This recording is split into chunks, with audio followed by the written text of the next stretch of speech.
The first method we are going to use to solve quadratic equations is to solve by factoring, which we have done before. Okay, quadratics are anything to degree 2. So this is x squared plus 10x plus 24 equals 0. To solve by factoring, first we put the equation in standard form, which remember is from highest degree to lowest, and it's equal to 0. We factor it, and then we solve using the zero product property. So this polynomial right here is already in standard form, already equals to 0, which means I can go ahead and skip to the factoring step. Okay, because it's x squared, it's going to be x times x. Okay, let me see what I times to get 24, keeping in mind it does have to add up to 10. Okay, so if I do, what could I try? 2 times 12, 2 plus 12 is not 10. How about 4 times 6? 4 plus 6 is 10. So positive 4 times positive 6 are the correct factors. So this is my factoring step, and then it says solve using the zero product property, which if you'll recall means that either this factor equals to 0 or this factor is equal to 0. And then I solve both of these equations. So plus 4 minus 4. I get x equals minus 4 minus 6 minus 6. So x is equal to minus 6. So my final answers are negative 4 and negative 6.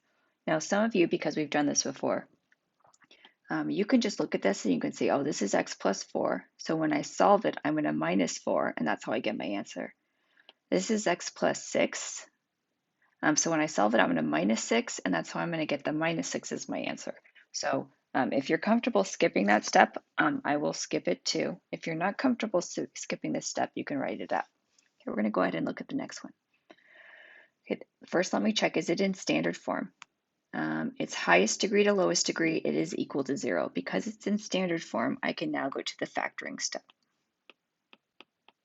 Because it's n to the second, I will use n times n. It's in negative 18, so I'm going to have to think about what I multiply to get negative 18. A positive times a negative, so if I do 9 times negative 2, 9 minus 2 is 7. No. 6 times negative 3, 6 minus 3 is 3. That's good. So positive 6, negative 3 is the correct combination. Okay, now if I'm going to use the shortcut, remember if I set this equal to 0 and plus 6, to solve it, I would minus 6, which will give me the answer n equals minus 6. And then for this factor, if I solve it, I do n minus 3 equals 0. And then to solve it, I add 3, which means that n equals positive 3. It's also the numbers that if I plugged in would make it 0. If I do negative 6 plus 6, I get 0. If I do 3 minus 3, I get 0. That's the shortcut. You are welcome to use it.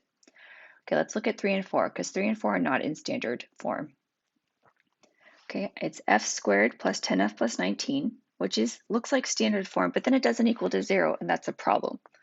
Before I factor it, it has to equal to 0. So since there's a 3 here, and I want it to equal to 0, I'm going to minus the 3 off the right side. If I minus it off the right side, I have to minus it off the left side, but I have to be careful because I have to line it up under the like terms, which means I can't do it here, I can't do it here, but I can do it from here. So I'm going to minus the 3 from this spot. Okay, let me bring down what I have now, and now I should be in standard form. So the f squared comes down the same. Ooh, and my thing keeps moving. F squared plus 10f. 19 minus 3 gives me 16, and now I'm equal to 0. And now that I equal to 0, I can go to the factoring step. This will be f times f. Okay, I'm going to look at the 16. What do I times to get 16? And you can do this in your head. See, if I do 4 times 4, I get 16. If I do 4 plus 4, I get 8. No, that's not right. How about 8 times 2 is 16? If I do 8 plus 2, I get 10. Yes. Okay, and then if I solve this in my head, if I set this equal to f plus 8 equals 0, I would minus the 8, and I would get minus 8 for my first answer. F plus 2 equals 0, I would minus the 2 from the 0, and I get f equals minus 2. Okay, 4 is very similar. It says e squared minus 13e plus 22 equals negative 8. The left side looks like it's in standard form, but it does not equal to 0, and I need it to equal to 0 to factor it. Okay, since this is a minus 8, to make it equal 0, I'm going to plus 8. And again, when I plus 8 to the other side, I have to add it under the like terms. Okay, let me bring down what I have left now. E to the second minus 13e. 22 plus 8 is 30. And now it's equal to 0, so I can go to the factoring. E times e. Okay, now think about what you times to get 30.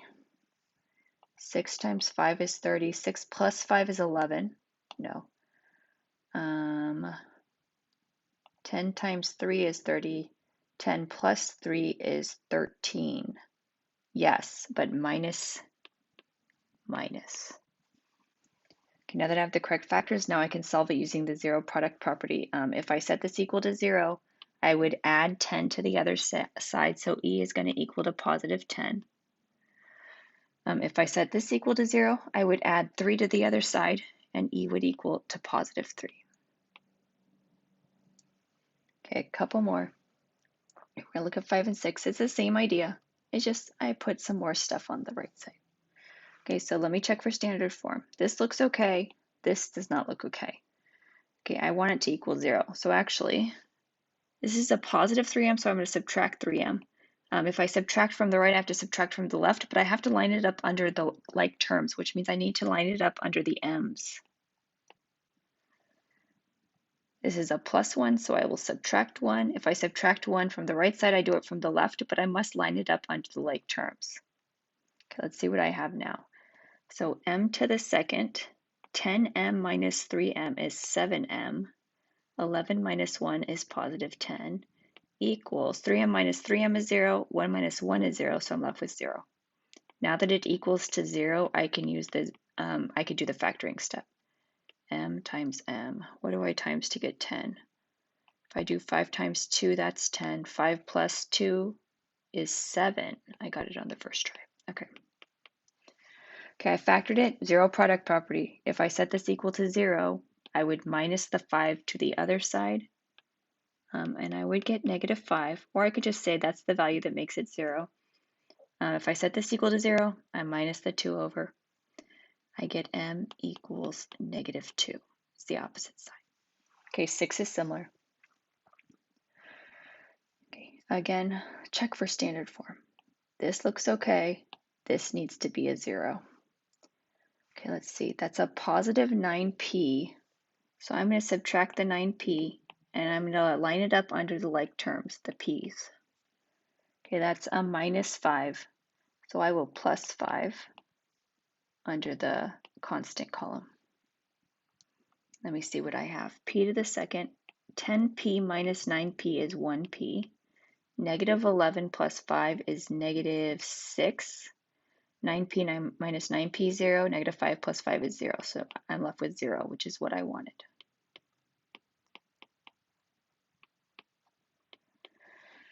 Okay, now let me see what I multiply to get negative 6. Okay, I could do 6 times negative 1. 6 minus 1 is 5. That's not it. How about 3 times negative 2? 3 minus 2 is 1. That's the one I want. So positive 3 minus 2. Okay, and that's factored. Now I'm going to use the zero product property, and I will get p equals minus the 3, negative 3, and then p minus 2 equals 0, so I get p equals positive 2. Okay, 2 more. Let's see, 7. Actually, this is in standard form.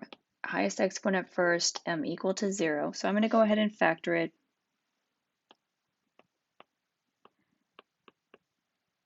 I times I. What do I multiply to get negative 49? And because there's no middle term, it actually has to add up to 0. So what if I do 7 times negative 7?